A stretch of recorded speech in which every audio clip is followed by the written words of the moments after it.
Our session this afternoon will be led by our brother Jason Hensley from the Simi Hills, California Ecclesia, and the title of his talk is The Challenges of Bible Translation.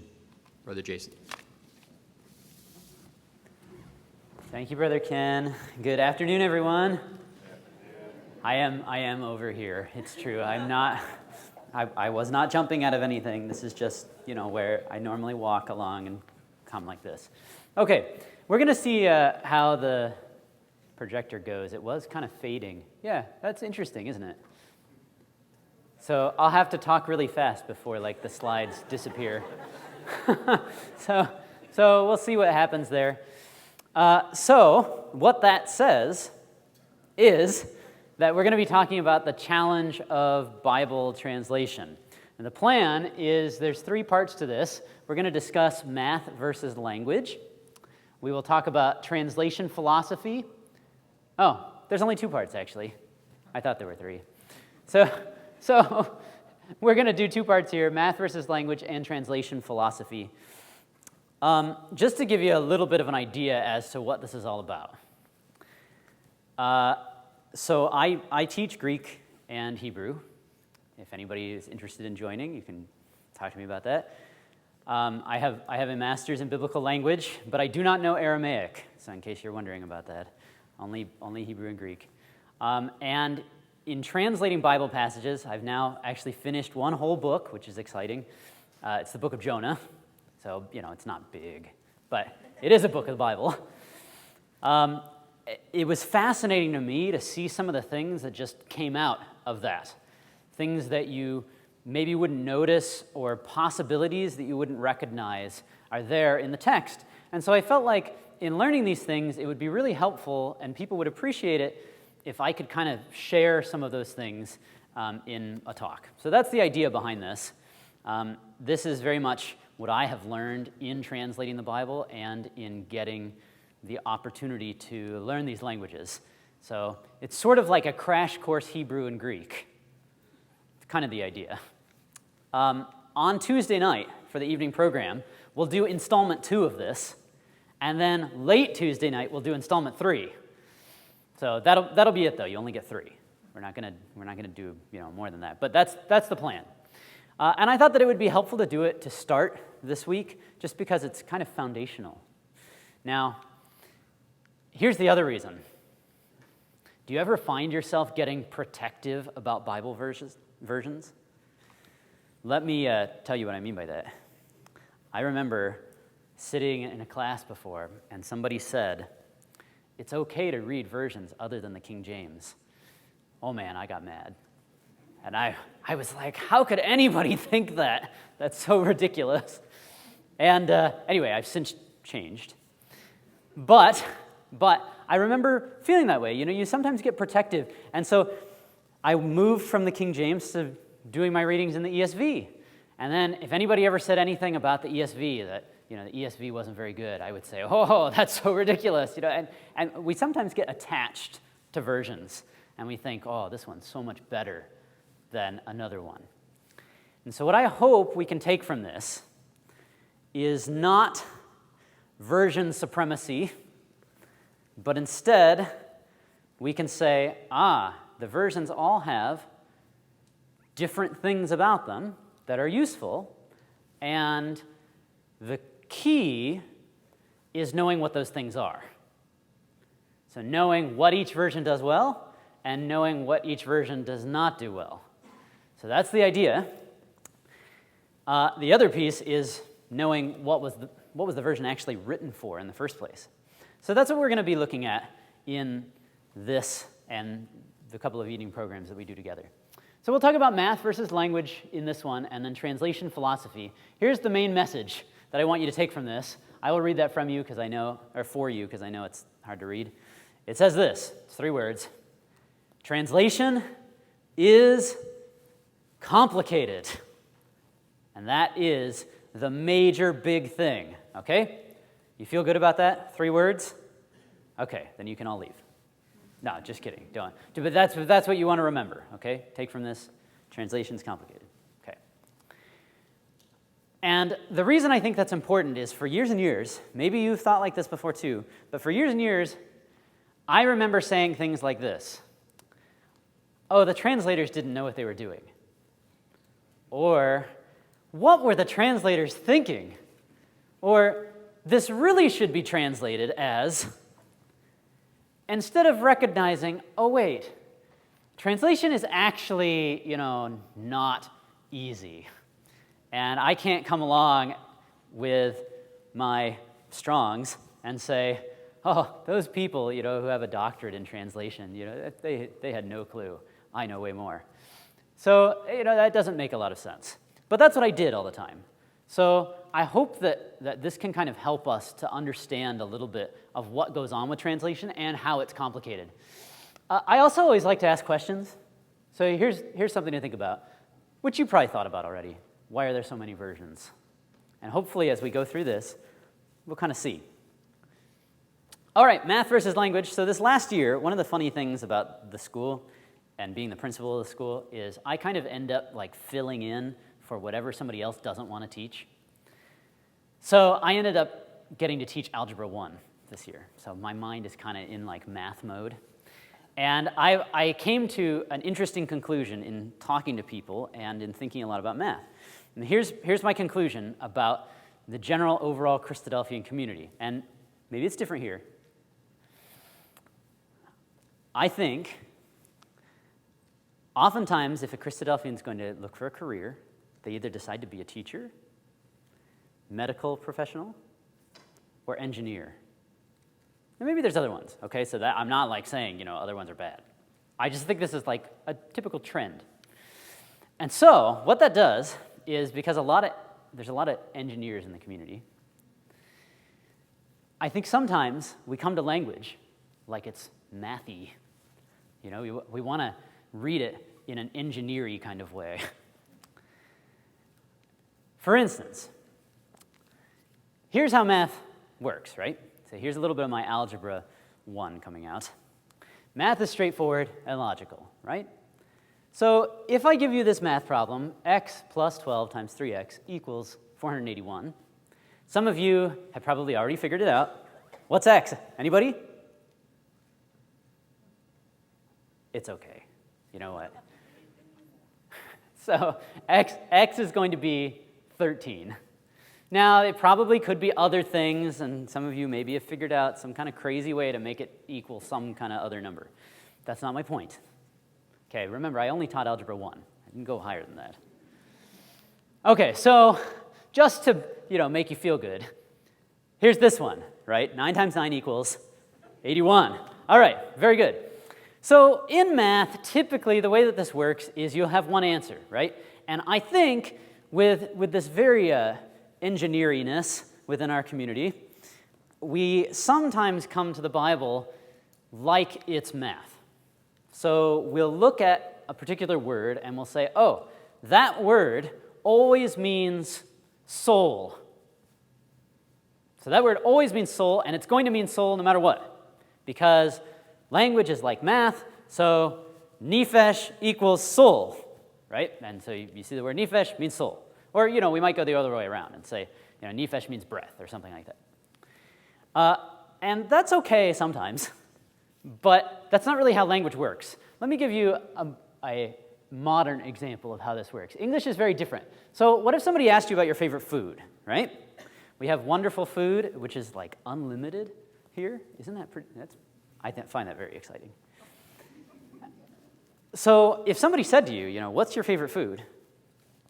There's a lot of different ways you could answer that without changing the food, okay? So you got to keep the same food. Just think about it in your mind.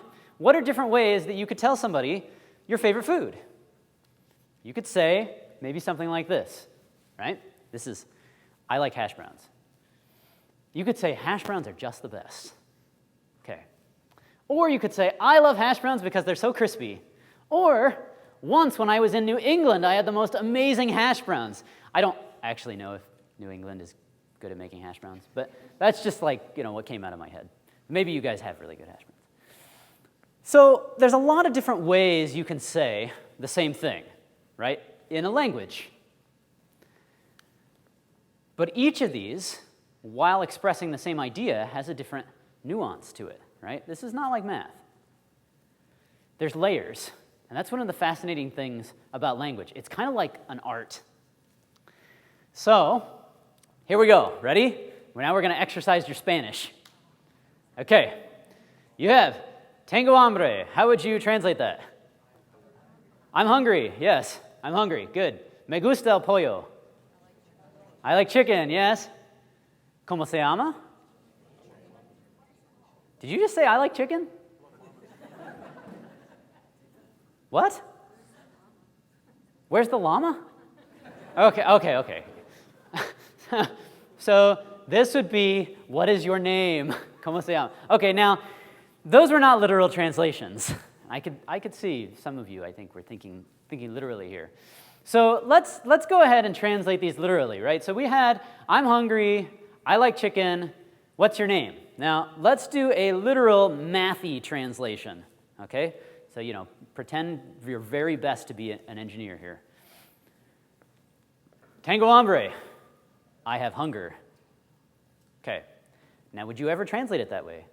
Probably not, because that's kind of weird, right? Like, you wouldn't walk around saying that to people. I have hunger, right? That sounds kind of strange. Okay, how about me gusta el pollo? This is my favorite. This is the chicken likes me. I mean, if you want to be really literal, it's probably more along the lines of like the chicken agrees with me kind of thing. But, that just really doesn't work, right? The chicken likes me, because that's definitely not what you're saying. And ¿cómo se llama would be, how do you call yourself? Which, you might say, well, you get out your phone, you dial your phone number, and you call yourself, right? So that you can see that translating literally doesn't always work. When we approach translation like math, things kind of get scrambled a little bit. It doesn't quite work the way you want it to. Okay, now that's just with Spanish. And I recognize Spanish does not have to do with our English translations of the Bible, but this is just giving an example of how language works here. So now let's take this to the Bible, all right? So this is Genesis 1:1 in the King James. I think people probably feel fairly familiar with it. If not, you can see it up there. You can take a little bit of time to study it. Genesis 1:1 in the King James Version. And I'm going to put it up in a few different translations, and I want you to see if you can find what's different. Okay? And keep in mind, this is just the first verse of the Bible. All right, here we go. Here's the New King James. Here's the NIV. Here's the ESV. Here's the New American Standard. They all say, more or less, in the beginning, God created the heavens and the earth. Oh, hey, we have it on there too now. Whoa. You can, go back and forth. Okay, so what do you notice? What's different? Just shout it out if you notice anything. Yes, heaven versus heavens. So King James is singular, right? And the newer translations are plural, okay? Now, there's one other thing. Anybody else notice this one? This is tough, yeah? There's a comma. Ooh, yeah, right? Comma in the ESV. Okay, you got to have really good eyesight to see that one. Okay, so the ESV says, in the beginning, comma. None of the other ones say that. Now, that's interesting because Greek and Hebrew don't actually have punctuation, right? Sometimes we talk about that in our community, and it's true, there's no punctuation. In fact, there's also no such thing as capital and lowercase either. So that's another interesting little point. At one point, scholars actually believe that all the words ran together. Yeah, so that's interesting. So that would be very hard to read. Thankfully, our texts aren't that way. So some translations will put commas in different places, where they think they should be. And you might think, why does that actually matter? And it really does matter. I love grammar so much because grammar saves lives. You're aware of that, right? Let's eat, Grandma, versus let's eat, Grandma, right? Let's eat, comma, Grandma, come on, let's all eat together, versus let's go eat, Grandma. That's issues, right? That's not good. So you got to have the comma there. Now, in terms of the Bible, this is important because, how about this? Isaiah chapter 40. The voice of one crying, comma, in the wilderness, prepare the way of the Lord. Or, the voice of one crying in the wilderness, comma, prepare the way of the Lord. That's different. On one hand, you have somebody yelling out, in the wilderness, prepare the way of the Lord. And on the other hand, the person who's crying, well, shouting, the person who's shouting is in the wilderness. And they're yelling out, prepare the way of the Lord. That's all changed just from a comma in the English. So, commas do matter. Now, in this verse, it doesn't really matter that much. But I think it's just interesting to see. This is just 5 translations for the first verse of the Bible. Now, let's talk a little bit about what's going on with this word heaven and heavens. All right. Peter, where are you? What's the word heavens? In Hebrew. Yeah, good. Peter's in my class, so I had to test him. Okay, very good. Yep. So there's your word heaven. It's Shemaim, as Peter said. This is your Strong's number, H8064. And if you were going to translate it dynamically, or a thought-for-thought idea, you would translate it probably as heaven. If you were going to translate it literally, you would translate it probably as heavens. The reason why is it does have a plural ending. So you're familiar perhaps with the word Elohim, right? Our word for God. That is a plural word. You can hear that im ending, right? Im is like adding an S to the end of a masculine word in Hebrew. So Shamayim, that makes it plural.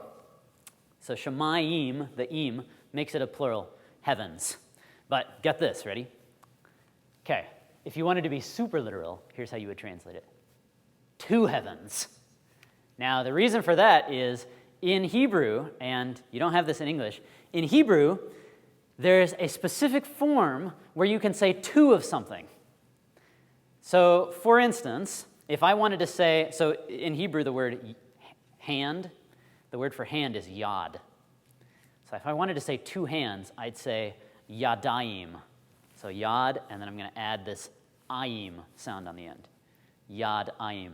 So that means 2 hands. Well, this is shamayim.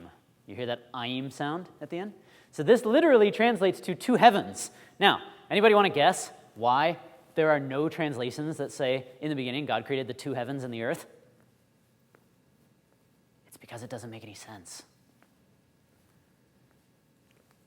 The Bible doesn't ever talk about there being 2 heavens, right? So translators were like, yeah, that doesn't make sense. So we're not going to say 2 heavens. We're just going to say heavens. So that's just an interesting thing that happens. Now, here's the other piece. Here's the other reason that translators could do that. The reason that translators could say, we're not going to translate it as 2 heavens, is because every time the word heaven comes up in the Old Testament, it's the word shamayim. There is no way in Hebrew to say 1 heaven. It's one of those funny words. There's a few words like that in Hebrew. But, so you kind of have to choose. It could be heaven, it could be heavens, it could be 2 heavens. And you got to decide what you think makes the most sense, and so that's what the translators did. Now let's add another layer. Ready? I hope I'm not overwhelming you, but just hold on, okay? We're gonna get there. Okay, this is the first verse in Hebrew. This is Bareshit bara Elohim et hashamayim. There's your word heavens. Va'et haaretz. This is what we normally translate it as, in the beginning, God created the heavens and the earth. Now, here's where it gets crazy. All right, that word there that I just underlined is Bareshit. Typically translated as, in the beginning. But it doesn't have to be. Anybody have any ideas for what it could be? Anyone heard anything before? Literally, if you wanted to be highly literal with this, you would actually translate it as in a beginning. The word the is not there in Hebrew. That's kind of intriguing. And just let that kind of like percolate a little bit. As far as the theological implications. I'm not going to go into them because that's not what this class is about. It's about translation. But in a beginning. Interesting, right? In a beginning, God created the heavens and the earth. So that is literally what the Hebrew says. Now, here's where it gets even more interesting. If you read the Septuagint, so first translation ever of the Bible, right? This is the Greek translation of the Hebrew. If you read the Septuagint, here's what it says. It says in Greek, en arche. Ready for an English translation of that? It goes like this: in a beginning. So the first translation of the first word of the Old Testament translated it as in a beginning. Interesting. Now, John 1:1 is an allusion, a quotation of Genesis 1, right? And it starts, en arche, in a beginning, which is also very interesting theologically for John 1:1. But we won't go there. Here's another way you could translate it. When God began. Because, okay, I'm going to geek out a little bit on grammar because I think grammar is so fun. If anybody wants to have a grammar party later, let me know, it'll be good. We can talk about commas and like semicolons and everything. It'll be great. This right here, that little letter, the first letter, that's a b, it's a bet. And it creates what's called a dependent clause. Anybody remember dependent clauses when you were in elementary school? Yeah, oh, I see nods, good. Yeah, so dependent clauses are fun because they don't make any sense without anything else. So it would be like this. If somebody walked up to you and said, when I go to the store, and you're like, yeah? Do you have anything else to say? Right? And they're like, no, and they walk away. Like, that bothers you, doesn't it? Like, you can't handle it. Or if somebody walked up and said, I was thinking, and then they walked away. Right? Like, it just doesn't work. See, this is why grammar matters so much. So dependent clauses, you can't just like leave them on their own, right? You gotta have other stuff to make them make sense. You gotta add an independent clause. So this is actually a dependent clause. So because of that, a lot of translators have tried to translate it that way. So they've gone with when God began. So when God began to create. So the Anchor Bible, if you've ever heard of that, it translates it that way. Another version is in the beginning of God's creating of the heavens and the earth. That's the Word Biblical Commentary translates it that way. So grammatically, all of these are legitimate. That's where this is crazy, okay? If somebody came to you and they're like, oh, you know what? I was looking at Genesis 1:1 and I translated it as when God began to create the heavens and the earth, you'd have to be like, oh yeah, that's an okay translation of the Hebrew. You couldn't say, no, that's bad, because you'd be wrong. Like, all of these work. So the big question becomes, how do you decide? Right? When you're translating, how do you figure out which one works? Because these all mean different things, especially the in a beginning, right? How do you decide which to do? Well, let's talk about this. Here's some possibilities. Number one, context is the big deal, and that, I think, is the good news, okay? We can all figure out context, right? So to figure out what does a verse mean, you don't need to look at the Greek and Hebrew. That's the good news about this. You don't need to look at the Greek and Hebrew. What you need to do is look at the context. And that's what we do. We specialize in that as Christadelphians. So that's good. Context is the major determinant. And in Genesis 1 verse 2, check this out. This says, V'ha'aretz haita. Now, that doesn't mean anything yet, but it will. So let's talk about this. You see this little line right here? That first letter there? This little teeny line. Oh man, it's hard to do this from so far away. Oh well. You can see that little line. It's called, if you're learning modern Hebrew, it's called a vav. If you're learning Hebrew at a seminary, it's called a wow, which I kind of think sounds cooler, a wow versus a vav, but anyway, those are some of the pronunciation differences. So you might sometimes see it called a vav, you might sometimes see it called a wow. This, though, it's your word and, by the way. It's the word that's typically translated as and. So now that I've actually taught you that, you know approximately 50% of the Old Testament in Hebrew. It's pretty good, right? So if anybody asks you, can you read Hebrew? Oh yeah, 50% of the Old Testament. Because you know that. It sounds like this, v. There you go.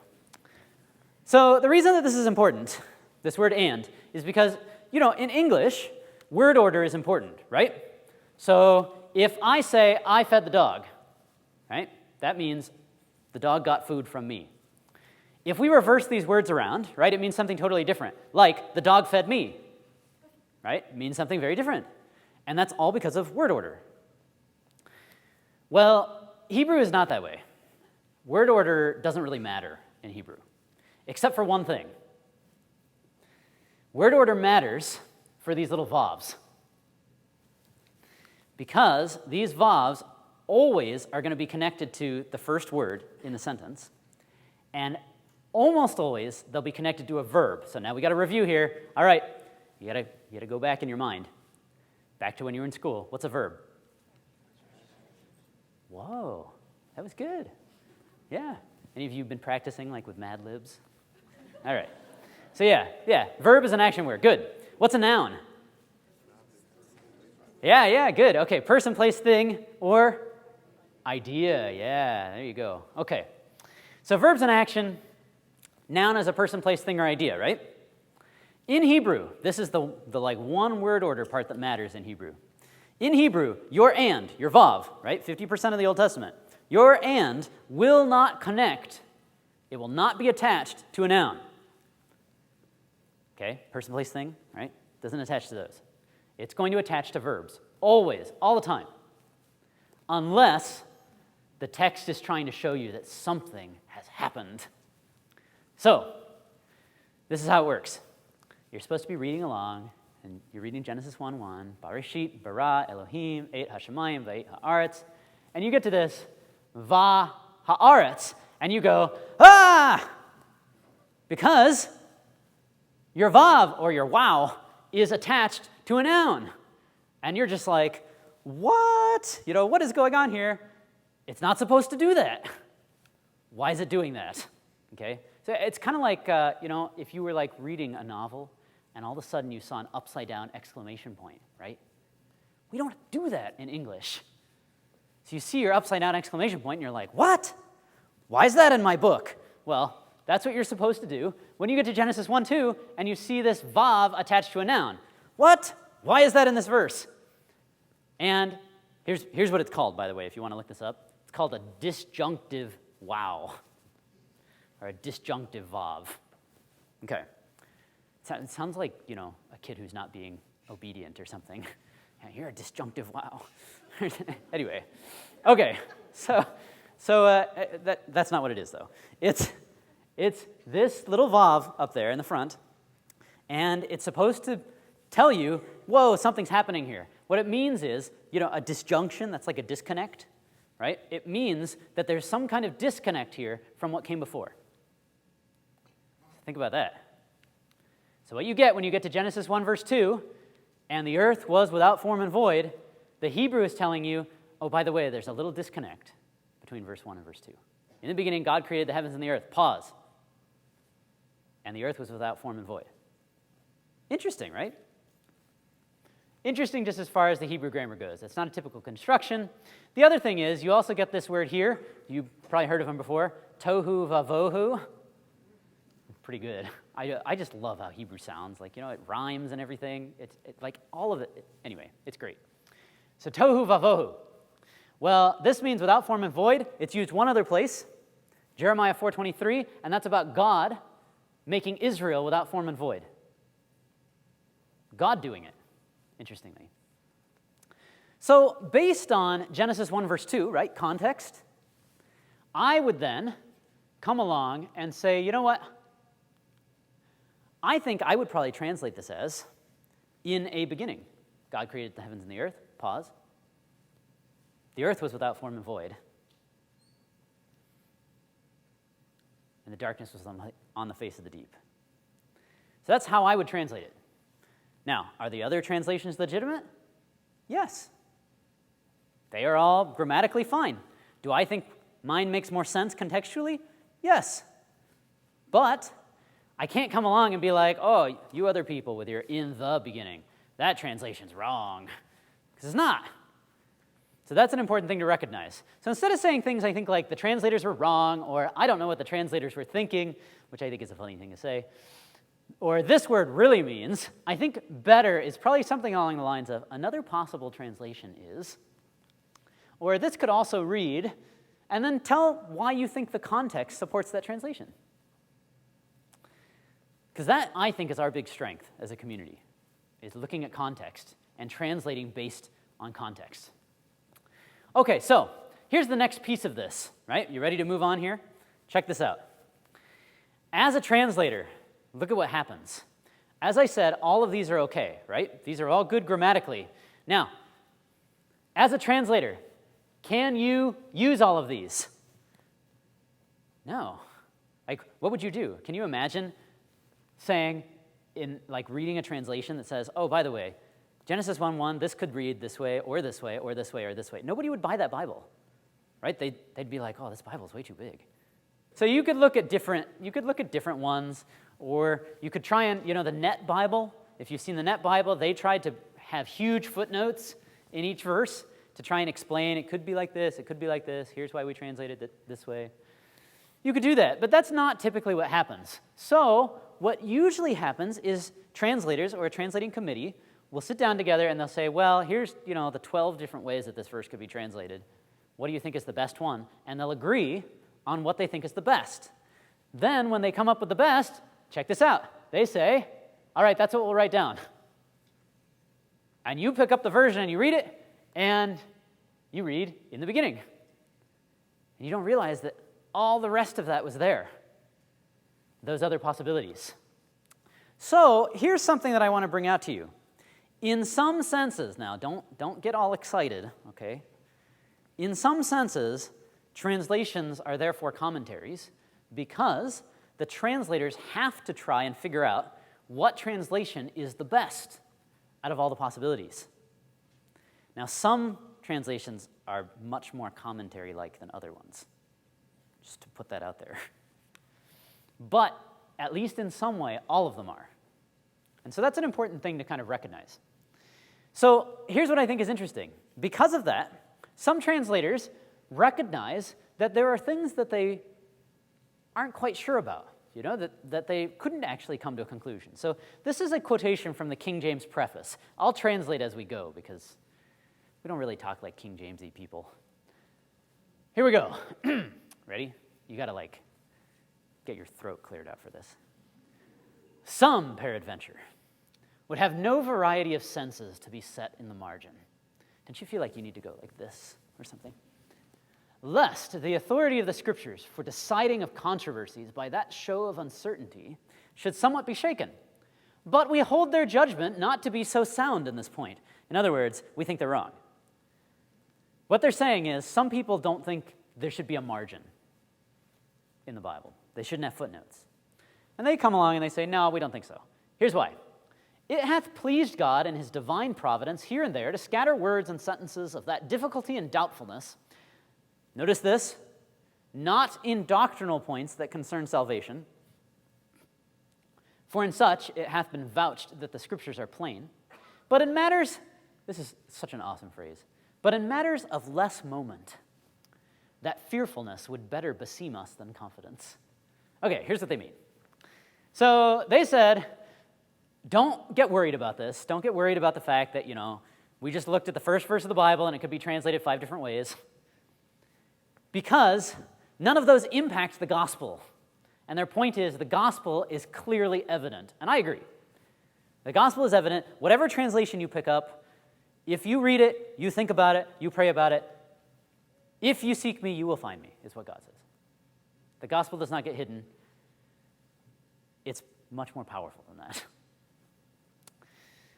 But there are some words and sentences of difficulty and doubtfulness, which they weren't sure how to translate, that they found kind of hard. So let me talk to you about those. Here's what they go on to say. There be many words in the Scriptures, hapax legomena. So what a hapax legomena is, or it's hapax legomenon in the singular, it is a word that shows up only one time. So I don't know if you've ever thought about this. This is an interesting thing to kind of mull over. So I'll put it out to you if anyone's ever gone through this in their mind. Have you ever wondered or thought about where a lexicon gets its definition? You know, when James Strong sat down, how did he define these words? Did he just know? So he was like, I'll write it down. Where did he come up with his definitions? Ooh, it's a tough question. Here's what he did. This is what I love this word. This is what all lexicographers do. So James Strong sits down, and he says, oh, here's this word. I don't know what it means, because, that's kind of how things work. So I'm going to look up every place it's used in the Bible, and I'm going to come up with a definition, which, by the way, is what we do as Christadelphians, right? We do the same thing. Look up the word every place it shows up in the Bible and try and figure out its meaning. Well, that's actually what lexicographers do. That's where those definitions come from. So you look at Strong's, you look at Thayer's, any of those lexicons you might go through. Those all came from somebody sitting down and looking at how does the Bible use this word. Now, the problem is when you get these words, hapax legomena, which means the word only shows up one time in the Bible, right? So you're looking at it and you're like, oh, well, that's not very helpful. I can't actually compare any other place, so I'm just trying to figure it out. So if you've ever wondered, has anybody here ever opened up a lexicon and it said something like, in Ugaritic, this word means this, or in Akkadian, this word means, and you're like, well, yeah, thanks, I don't care about Ugaritic, right? I don't know, those are my reactions. I talk to lexicons. So sometimes you'll see those things, or in Coptic, it will mean this, or in Syriac, it means this. And you look at that and you're like, why does that matter at all? Usually it's because it's one of these. It's a hapax legomenon. It's a word that doesn't show up anywhere else. And so what lexicographers have had to do is they've gone to similar languages, like Arabic, Ugaritic, Akkadian, and they've said, does this word exist there? And if it does, what's it mean? And does that meaning kind of fit in the way it's used in the Bible? Okay, well, the King James guys couldn't do that because a lot of those languages hadn't been discovered yet at that point. So what they say is there's just a lot of words in Scripture which never be found there but once. So they just say, we don't actually know what these words mean because there are no cognate languages to compare, having neither brother nor neighbor as the Hebrews speak, so that we cannot be holpen by conference of places. Again, there be many rare names of certain birds, beasts, precious stones. If you've ever wondered why there's porpoises or badgers on the tabernacle, all those kind of things, that's why, because King James guys were like, yeah, we don't know what this animal is. We have no idea. We're just going to put an animal in because we think that's maybe what it is.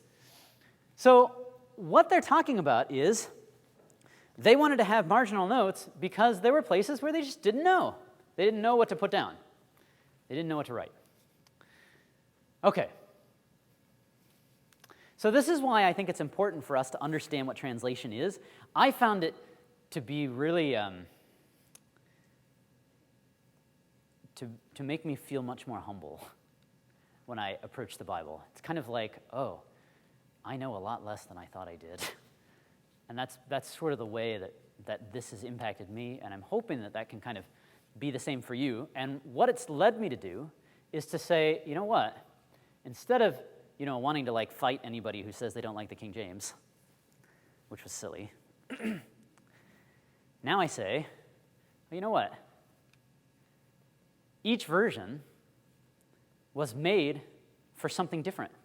Anybody know why, the purpose behind the King James? To be read out loud, right? You see it right in the beginning of your King James. It says Holy Bible, King James Version. Right down at the bottom of the page, you're going to have the seal, and then it's going to say appointed to be read in churches, right?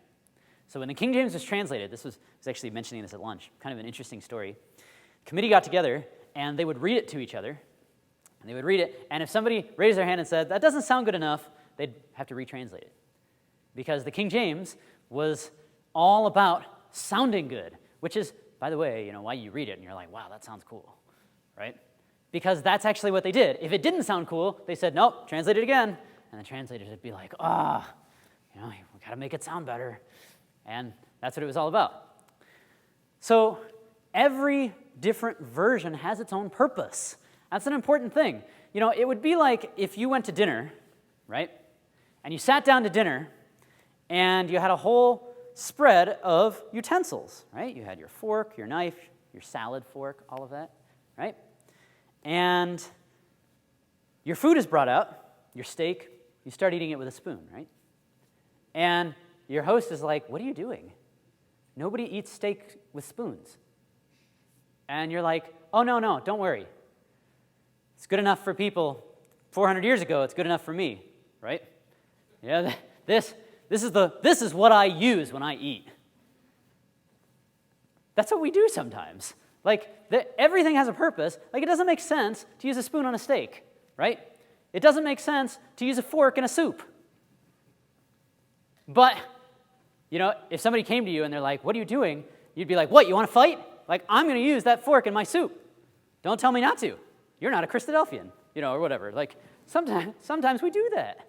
And we'll say, like, this is the translation that you have to read. So I think it's an important thing to recognize. We need to understand what different translations are good at and use them for that. We need to understand what was their purpose. So, otherwise, we might just read one translation and miss a bunch of stuff. So, let me give you an example of this. And I see that we got like 14 minutes left. Okay, take a look at this. There is a word in this verse which does not exist in the Hebrew. Peter, you can't answer this. There is a word in this verse that does not exist in the Hebrew. I'll give you a chance. You only get one chance to guess what it is. Oh, yeah. Oh, man, you're close. Yes, I'll give you another chance. Yes, it's the word tree. Tree is not there. So it says here, Saul tarried in the uttermost part of Gibeah under a pomegranate tree, which is in Migron, and the people that were with him were about 600 men. Now, if you were just reading this translation, you might be able to figure out, sometimes the King James will italicize words that aren't there. Sometimes it doesn't. You might be able to figure out, something funny is going on with this verse, if you were just reading the King James. However, if you read a few different translations, you would definitely notice that something funny is going on with this verse. Here's why. In the ESV, it says, Saul was staying in the outskirts of Gibeah in the pomegranate cave. Now, I don't know about you, but in California, a tree and a cave are very different. So, you look at this and you're kind of like, well, that's interesting. What's going on here? Now, the New American Standard says Saul was staying under the outskirts of Gibeah under the pomegranate tree, so you get tree again. Now, if you read Young's literal, here's what you get with this. Saul is abiding at the extremity of Gibeah under the pomegranate, which is in Migron. Now, that just sounds like there's some huge pomegranate floating in the sky, right? And Saul is just like sitting there. So when you read multiple translations, you clearly say, okay, you know what? Something is not right. Like, I'm missing something in this, which you can see is significantly easier than if you were just reading one. If you were just reading ESV, you'd be like, oh, that's the pomegranate cave, and you just move on. How many times has that happened? But when you read multiple translations, you look at it and you say, oh, okay, wait a minute. Something's going on here. Something doesn't quite make sense. So what is it? Is there a floating pomegranate in the sky? Is there a cave? Is there a tree? Is it all three? What's actually happening? Well, if you look up the word pomegranate tree in the Hebrew, it's harimon, which literally just means the pomegranate. And interestingly, you might find this connection. Judges 20, verse 47 says, 600 men turned and fled to the wilderness under the rock Rimmon, which is the word pomegranate, and abode in the rock Rimmon 4 months. Do you notice any other connection between those two verses? 600 men. Now, here's something else I'll tell you. It doesn't say it in Judges 20, verse 47, but do you want to guess what city they were in? They were in Gibeah, which is where Saul was. So this is all the same idea. In fact, what you find out is this is actually Saul's ancestors in Judges 20, verse 47. It's that crazy story. Do you remember it? The Levite who cuts up his concubine and all of this and sends her to different parts, and then there's a civil war, and Benjamin gets destroyed as a tribe. Real weird part of Judges, right? Well, what's going on here is the men of Benjamin are running away, and they go and they hide in this cave called Rimmon, or called the pomegranate. And so what Saul does is Saul actually goes back there to that same spot where his ancestors had been. So that's an interesting point of Saul being like his ancestors, that if you were just sitting there reading it, you'd be like, oh yeah, Saul sat under a pomegranate tree, that's nice, and you'd just keep going. But if you look at multiple translations, suddenly you're like, wait a minute, there's more here. And by the way, I'll give you a little teaser. There's actually a ton of connections to Judges 20. And if you read it in the Hebrew, Saul's name is in the Hebrew, like 4 times. This is the word asked. So you're reading it, and it's like, Saul, Saul, over and over. Judges 20 is really his story. It's where he came from. And you get that from reading multiple translations. Saul had become like his ancestors. Okay. So making a decision as a translator obscures other possibilities, so that's why we want to use multiple translations, because the translators will actually be able to show you, well, we went with this possibility. We went with this possibility. And there's numerous books that translation committees publish actually explaining why they make the choices that they make, which is kind of cool, kind of interesting to read.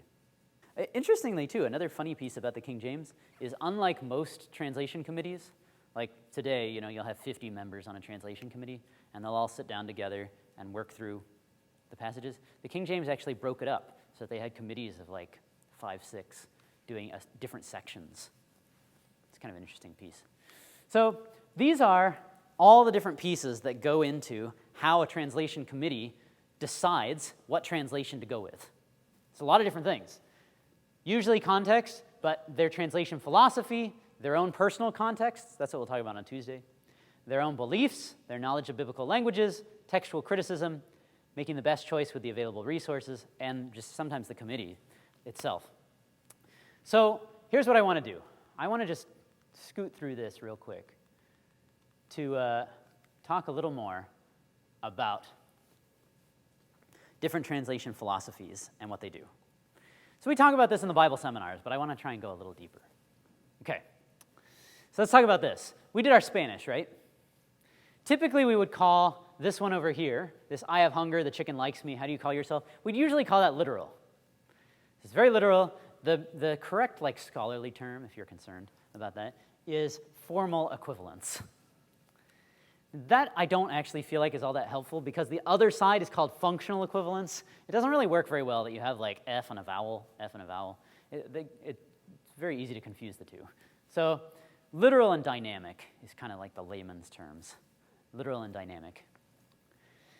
So these each have different things that are good about them. And so this is why you want to know what's the translation philosophy of the version I'm reading.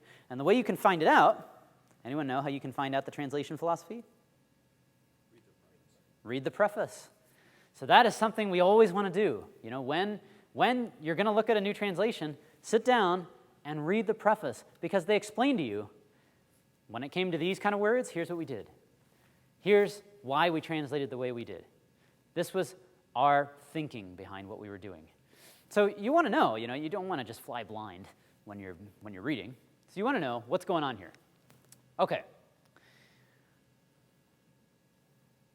Now, I want to just show you some advantages of literal translations and some advantages of dynamic translations. Okay. So we're going to go through this stuff. All right. So here's the advantage of a literal translation. Ready? That up there on the screen is the Greek word sarx. Anybody know what sarx means? Flesh, yes. So it's your Greek word flesh. Okay. So within just a few chapters, here's what you get. Romans 8, verse 13. The King James is a highly literal version. So, for if ye live after the flesh, that's the word sarx, ye shall die. Okay? That's Romans 8:13. You live after the flesh, you shall die. Romans 9, verse 8. Here's sarx again. That is, they which are the children of the flesh. These are not the children of God. That's sarx. Flesh again, right? Here it is again. Romans 11:14. If by any means I may provoke to emulation them which are my flesh. So just within a handful of chapters, we have this word sarx used a couple of times, and in the King James, it's always translated as flesh. Now, that's kind of a nice advantage. If you're reading, you can recognize, oh, this is the same Greek word. And the King James translators in their preface, they'll actually say, we always tried to use the same word for the Greek or for the Hebrew, as long as, it made sense. So that's a good thing about literal translations. Now, on the other hand, it's also kind of nice in dynamic translations that they don't do that. So let me show you how the NIV translates this. So the NIV is what's known as a mediating version. It aims to be between dynamic and between literal, kind of like right in the middle. A very dynamic one, or a more dynamic one, would be like the New Living Translation. So here's Romans 8:13. It says, "For if you live according to the flesh, you will die." So there's flesh, right? So it translates it as flesh again. Here's Romans 9, verse 8. In other words, it's not the children by physical descent. So you don't get the same word. So you might not notice this is the same word in the Greek, but is physical descent probably what Paul is talking about right here? Probably. So on one hand, it's a little bit nicer because you can see, okay, it means, he doesn't mean children of like flesh, like worldliness. He just means children that come from physical descent. Romans 11:14 says, "In the hope that I may somehow arouse my own people to envy and save some of them." You know where flesh is there? My own people. So again, you can kind of see how they were going for the meaning, but in going for the meaning, they lose the continuity there. They don't have the same word being translated the same each time. So it's helpful to just know, what a literal translations do and what a dynamic translations do, and to know what's good about them and what's not good. So here's an advantage of a dynamic translation. Ready for this? Now, this probably isn't an issue for you, but maybe when you were a kid, this would be a little more confusing. It was so that when he had turned his back to go from Samuel, God gave him another heart. This is about Saul. And all those signs came to pass that day. Now, if you were a little kid and you read this, what would you think happened to Saul? Yeah, something happened. Man, what happened to him? Right? God gave him a new heart. Like, did he just, fall down, and the new one just put in or something? Like, what happens? God gave him a new heart.